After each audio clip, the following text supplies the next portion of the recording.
Hello! So, welcome to Nola Stamping. I'm Barb Baldwin, and today we're going to make a fun little card with a stamp of the month for December 2023.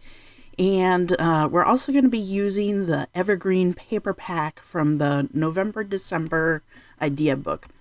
I love this paper pack, and I am running low on the pieces and parts. So this card is going to be using just a minimal amount of paper from it. One thing that I am using is a retired thin cut from Close to My Heart. And if you don't have like a tag thin cut, I just was going to show you really quick how to make your own. So grab a piece of cardstock that's 3 inches by 4 inches and then put a hole in one side.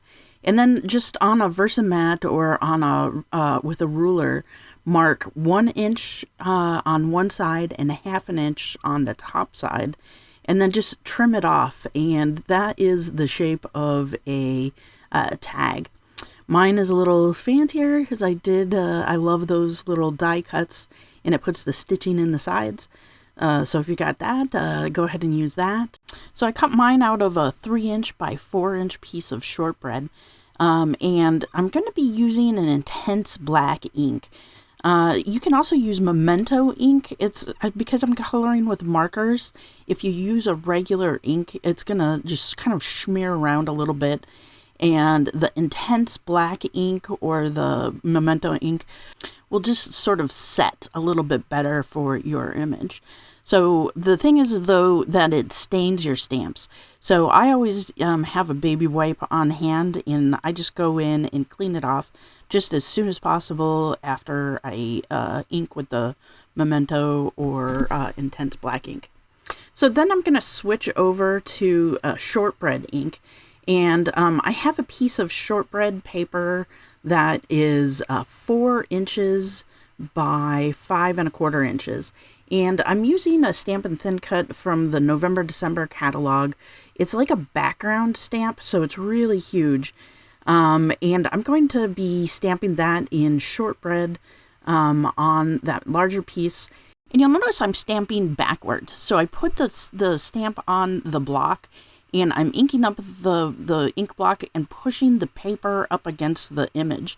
I'm using that as a background image, so it doesn't need to be perfect, but I find that this is a better way because those big blocks are just kind of unruly.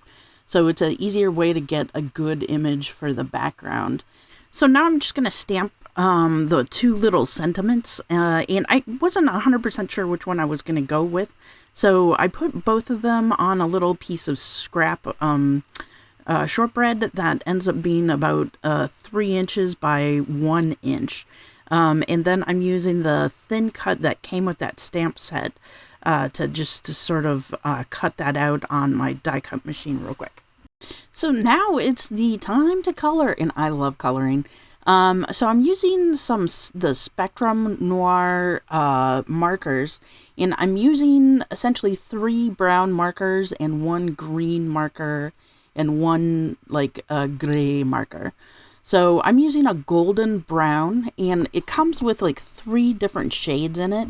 So first I filled in with the gold brown all of the light, and I just did a couple of bricks in each of the different shades. And then I use the dark around to sort of fill it in. And then I'm using the light tan color to do the windows. And then the greenery I'm using with a dull green color. And then I'm coloring in the gray at the very bottom where the mason jar lid would be. And I just thought it would be a different, cool, kind of fun way to color that image. So next I'm going to grab one of the paint markers that I have from Spectrum Noir.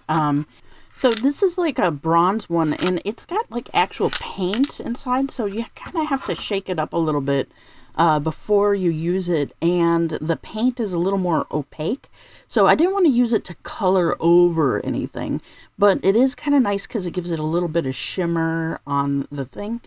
And then I'm grabbing my white gel pen, and just using it to do a couple of accents around the jar. And I'm going to slow it down so that you can see what I did with the accents, because it's kind of a cool way to color. So what I'm doing is I'm just going to wear at the top and bottom of the jar where the artist had already drawn in like lines, and I'm doing a white line like on top of or below the line that's already there. And then I'm also going in and just adding like a little dot at the end. And it's just a really cute way to sort of accent those different highlights that would be naturally on the jar if it was in real life. Okay, so let's put everything together. So I'm going to grab a piece of Evergreen.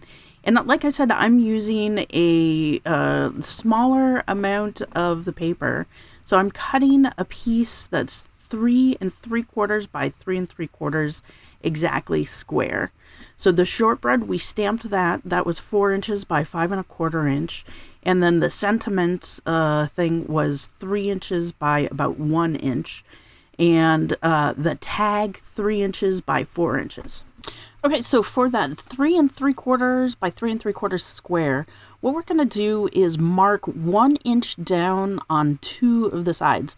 I'm only using the white marker gel pen so that it's easy to see where the mark is, because with pencil it's really hard to see. I really recommend using pencil to do that mark. And then, so I've made it 1 inch down from the top on both sides. And then we're going to grab the paper trimmer, and then we're going to line up the 2 inch marks, and we're just going to slice through the center. So just make sure that that line, the wire, is in the middle. And then I'm just using the blade to just go slice for both sides. So then what we're going to do is we're going to add those on top of that background stamp. And you just want to make sure you leave a little bit of a frame around. And that just makes a really cool, like, little area so that the background stamp sort of pops through. And I kind of like the way that that design looks. And you could do it for either side of the piece of paper that you like. I really like those polka dots. But in order to make the tag stand out, I went with the evergreen green kind of color. And then I'm going to grab my A2 sized note card, and I'm just going to sort of center it on the front of that card. So I have a little bit of jute twine that I had picked up at a big box store at some point in the past. And then I have a little bit of extra leftover checkered ribbon, and I'm just going to use that for the tag. I'm atrocious at tying tags, so 9 times out of 10, what I do is I just do a little loop and then feed the other stuff through the top, and then just go and make that loop, just sort of pull it all together. And I really like how it comes out. I'm just going to cut the edges off so that all of the things are kind of like a consistent size. And I like, it looks kind of a little country chic. So I kind of like the way the ribbon came out. And so now what I'm going to do is I'm just going to grab some leftover 3D foam dots from a shaker pack that I have. And I'm using that to pop up the tag from the background. And that'll just give it a little bit of depth on the card front. And it's okay that the ribbon is up and over the top of the card. It'll fold into the envelope and then pop up when it's ready. So for the inside of the card, I'm just going to pop in that 'tis the season on using the little tag that I cut out earlier from the shortbread.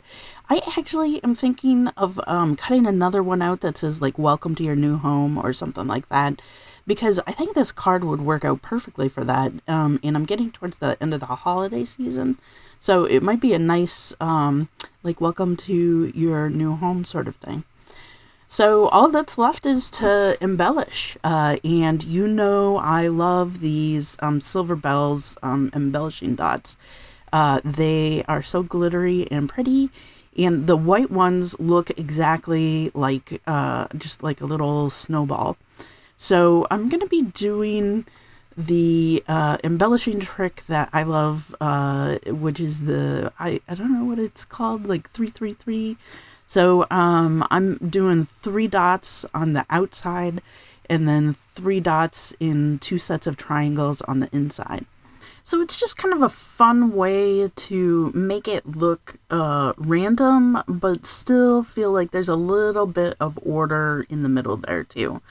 So that's how I usually plan putting on the embellishments. So I'm just going to speed this up real quick. And the other thing that I did was it felt like there was a little bit of extra space on the bottom. So I'm just going to take a piece of shimmer trim and I cut it in half, and I'm just going to put it on the bottom like a little bit of a horizon line, just to make it feel like there isn't so much extra space there at the bottom. And that's just a fun way to give it a little bit more space. I could have had the jar a little bit further down, or drawn something in for the snow at the bottom, or I could have left it alone. I thought that it was fine either way. And that's it. Well, I hope you're inspired to make a card using the same design. And don't forget to stay crafty.